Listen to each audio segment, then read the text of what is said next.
மானஸ் பக்கங்கள். Hi friends, இது மாலிகாவின் கேளுங்க கதை கேளுங்க. மானஸ் எழுதிய கை சேர்ந்த மாற்றான் மலரை, அத்தியாயம் 32. அன்று குமரனை அழைத்து கொண்டு மனோன்மணியை காண கோவை வந்தான் அருள். அவரை கோவையில் உள்ள ஒரு மருத்துவமனையில் தான் சேர்த்திருந்தார் சத்தியமூர்த்தி. மருத்துவர்களிடம் பேசிவிட்டு அவரிடம் பேசச் சென்றான். படுத்திருந்த அவரின் அருகில் சென்று அத்தை என்றான். அவன் குரல் கேட்டு முகத்தை திருப்பிக் கொண்டார் மனோன்மணி. அதில் வேதனை கொண்டவன், ப்ளீஸ் அத்தை, என்னை பார்க்க கூட மாட்டீங்களா? உடைந்த குரலில் கேட்டான். அவரிடம் எந்த பதிலும் இல்லை. சரி, என்னை பார்க்க வேண்டாம், என்கிட்ட பேச வேண்டாம், ஆனால் நான் சொல்கிறத மட்டும் கேளுங்க. இங்கே இனி தனியாக இருக்க வேண்டாம், எங்கள் கூட மும்பைக்கே வந்துடுங்க. அங்கே ஹாஸ்பிட்டல் எல்லாம் விசாரிச்சிட்டேன். அப்போதும் அவர் பதில் எதுவும் சொல்லவே இல்லை. கண்களில் வழியும் நீரோடு அவர் கையை பற்ற சட்டென்று அதனை இழுத்து கொண்டார் அவர். அத்தை, ப்ளீஸ், என்னை மன்னிக்கவே மாட்டீங்களா? உங்கள் கோபம் நியாயமானது தான். இன்னொரு குழந்தைக்கு நான் ஆசைப்பட்டிருக்க கூடாது. இல்லை, மதிய உங்ககிட்டையாச்சும் அனுப்பி இருக்கணும். நான் ரெண்டுமே பண்ணலை. நான் பண்ணது தப்பு தான். அதுக்கு என்னை பார்க்காம கூட இப்படி தண்டிக்காதீங்க அத்தை. அவன் அழுகை எல்லாம் அவரை கரைக்கவே இல்லை. அவன் தோளை ஆறுதலாக அழுத்தினார் சத்தியமூர்த்தி. மறுநாள் மதியம் மனோன்மணியையும் அழைத்து கொண்டு மும்பை செல்வதற்காக எல்லா ஏற்பாடுகளையும் செய்துவிட்டான் அருள். சத்தியமூர்த்தி அவரிடம் பேசி சம்மதிக்க வைப்பதாக கூறியிருந்தார். ஆனால் மறுநாள் காலையில் மனோன்மணி எழுந்திருக்கவே இல்லை. உறக்கத்திலேயே உயிரை விட்டிருந்தார். கடைசி வரை அருளை மன்னிக்காமலேயே உலகை நீத்துவிட்டார். அவர் வைராக்கியத்தில் இன்னும் மொத்தமாக இறுகி போனான் அருள். கோதை மதியின் இழப்போடு சேர்த்து மனோன்மணியின் இறப்பில் சேர்ந்த குற்ற உணர்வும் சேர்ந்து அவனை வதைத்து கொண்டிருந்தது. அவருக்கான காரியங்களை முடித்த பின் சேரனை அழைத்து கொண்டு மும்பை சென்றான். ஆனால் சேரனால் அந்த ஊரில் பொருந்த முடியவில்லை. படிப்பிற்கும் சிரமப்பட வேலையை மாற்றிக்கொண்டு சென்னைக்கு வந்துவிட்டான். சத்தியமூர்த்தியும் வீட்டிலிருந்தே செய்வது போல் ஒரு வேலையை ஏற்பாடு செய்து கொண்டார். தமிழுக்கு சிரமப்படுவதை தவிர குமரனுக்கும் இங்கே எந்த பிரச்சனையும் இல்லை. ஆனால் இறக்கும் வரை மனோன்மணி அருளிடம் ஒரு வார்த்தையும் பேசாதது ஆறாத வடுவாக அவன் மனதில் மாறிப்போனது. இன்று அருள் கோரியதை கேட்டு பெரியதாக திகைத்தாள் மதிவதனி. சார், என்ன பேசுறீங்க நீங்க என்றாள் கோபமாக. இப்போ நீங்க சொன்னீங்களே ஒரு வார்த்தை, இளவரசிக்காகத்தான் நான் இத்தனை நாள் உயிரோடவே இருந்தேன் அப்படின்னு. இதே வார்த்தையை என் அத்தையும் சொன்னாங்க. மதி இல்லாமல் போனதுனால அவங்க ரொம்ப மனசு உடைஞ்சு உயிரையே விட்டுட்டாங்க. மறுபடியும் அப்படி ஒரு அம்மாவோட பாவத்தை சேர்த்துக்க எனக்கு விருப்பம் இல்லை. என்னால் என் பொண்ணையும் விட்டு கொடுக்க முடியல. என்னை என்ன பண்ண சொல்கிறீங்க வதனி? அதுக்கு இந்த முடிவை நீங்கள் மட்டும் தனியாக எடுக்கிறது என்ன நியாயம் சார்? என்னால் என் அத்தானோட இடத்துல வேறு யாரையும் வச்சு பார்க்க முடியாது. நானும் மதியோட ஸ்தானத்துக்கு உங்களை கூப்பிடல. உங்கள் அத்தை சொல்கிற மாதிரி இளவரசியோட அம்மாவாக மட்டும்தான் இருக்க சொல்கிறேன். குமரன் சேரனுக்கு அம்மாவாக இருக்கக்கூட உங்களை கட்டாயப்படுத்த மாட்டேன். அதுக்கு என்று அவள் ஏதோ சொல்ல தொடங்கும் போதே, வதனி என்றார் மரகதம் கோபமாக. அவளை நெருங்கி வந்தார். அவர் முகத்தை பார்க்க முடியாமல் தலைகுனிந்தாள் வதனி.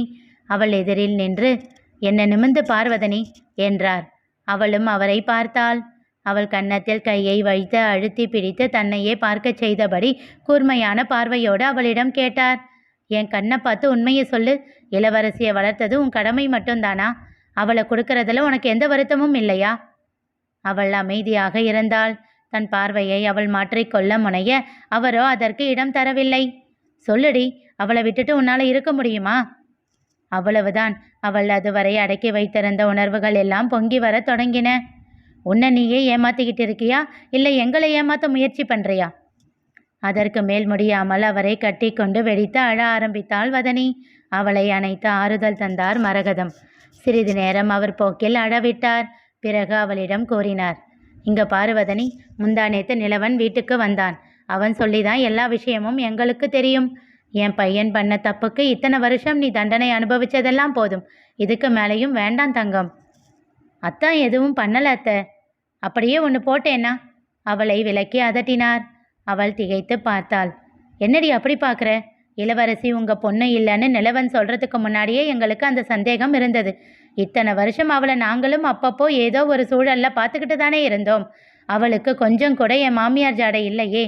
ஜாடையை விடு, நிறம் இவ மல்லிப்பூ நிறத்தில் இருக்காளே, அதுதான் நாங்கள் 2 பேரும் யோசிச்சுக்கிட்டே இருந்தோம். அத்தை, பாப்பா கருப்பாக இருந்தானே எங்களுக்கு எப்படி தெரியும்னு பார்க்குறியா? குழந்தை பிறந்து 2 நாள் கழித்து கதிர் எனக்கு ஃபோன் பண்ணி பேசினான். அப்போதான் சொன்னான், அம்மா வதனி உங்கள் எல்லார் நினப்பிலையும் வருத்தப்படுறா. அவளையும் குழந்தையும் கூட்டிக்கிட்டு வீட்டுக்கு வரேன். தயவு செஞ்சு அவளை ஏற்றுக்கோங்க. எந்த கோபமாக இருந்தாலும் என்கிட்ட காட்டுங்க. அவளை காயப்படுத்திடாதீங்கன்னு கெஞ்சினான். சொல்லிவிட்டு ஒரு நொடி நிறுத்தினார். அவர் முகத்தில் இப்போது கோபம் இருப்பது போல் தோன்றியது. அப்போ கூட அவன் ஒரு வார்த்தை சொல்லலை, உனக்கு ஜாதக விஷயம் தெரியாதுன்னு. அவ்வளவு அழுத்தம் இல்லை? அப்படியே உன்னை விட்டுட்டான் இல்லை?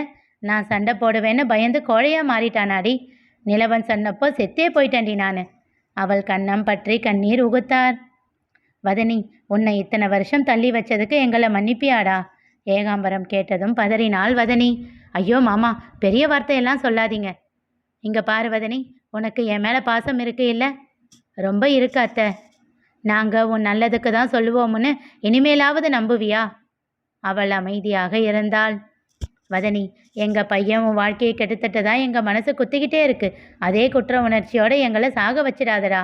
எங்களுக்கு நிம்மதி இல்லாத கடைசி காலத்தை கொடுத்துடாதடா. உன்னை கெஞ்சி கேட்டுக்கிறோம். தயவு செஞ்சு அருளை கல்யாணம் பண்ணிக்க சம்மதம் சொல்லு. மாமா, இப்படியெல்லாம் பேசாதீங்க மாமா, கஷ்டமாக இருக்குது. எங்கள் கஷ்டத்தை புரிஞ்சுக்கோடி. உன்னை நிமிர்ந்து பார்க்க முடியாதபடி எங்களை நிறுத்திடாதடி. இந்த 2 நாள் உன்னை பார்க்காம தவிர்த்தது கூட கோபத்தில் இல்லை வதனி. எனக்காக இதை பண்ண மாட்டியா? மரகதம் கேட்டதும் மீண்டும் அவரை அணைத்து கொண்டு அழுதாள். நான் கல்யாணத்துக்கு சம்மதிக்கிறேன் அத்தை. என் அத்தை எப்பவும் தலை நிமிர்ந்து இருக்கணும், அதுதான் எனக்கு பிடிக்கும். அழுகையினோடே கூறினாள். அதை கேட்டு எல்லோரும் சந்தோஷம் கொண்டனர். அவள் கன்னம் பற்றி உச்சி முகர்ந்தார் மரகதம். தங்கா, அதான் உன் பொண்ணு சொல்லிட்டா இல்லை? அருளோட அப்பா கிட்ட பேசி நடக்க வேண்டியதை பாருடா. சரி மாமா, சந்தோஷமாக தலையசைத்தார் தங்கராஜ். எல்லார் மனதிலும் நிம்மதி பரவியது. வதனியும் அருளும் ஒருவரை ஒருவர் பார்த்து கொள்ள இருவர் மனதிலும் ஒரே எண்ணம்தான் ஓடியது. அன்று இரவு பரத் காயத்ரியை அழைத்த போது அவனிடம் விஷயத்தை சொல்லி சந்தோஷப்பட்டாள்.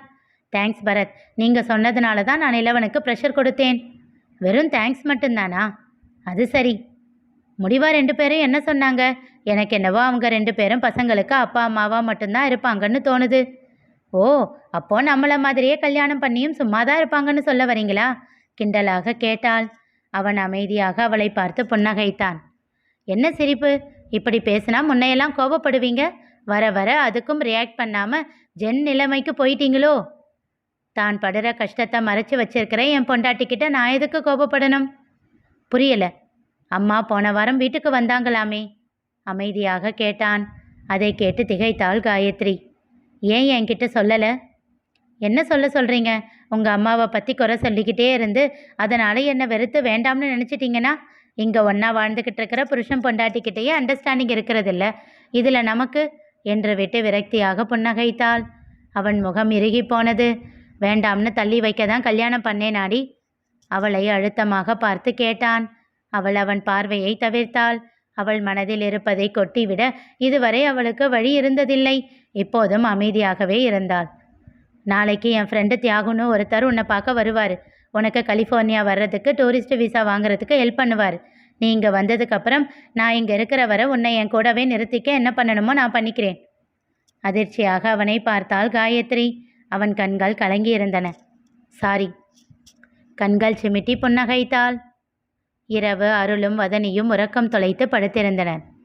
இனி நிகழப்போவது என்ன தெரிந்து கொள்ள தொடர்ந்து கேளுங்க. கதை கேளுங்க.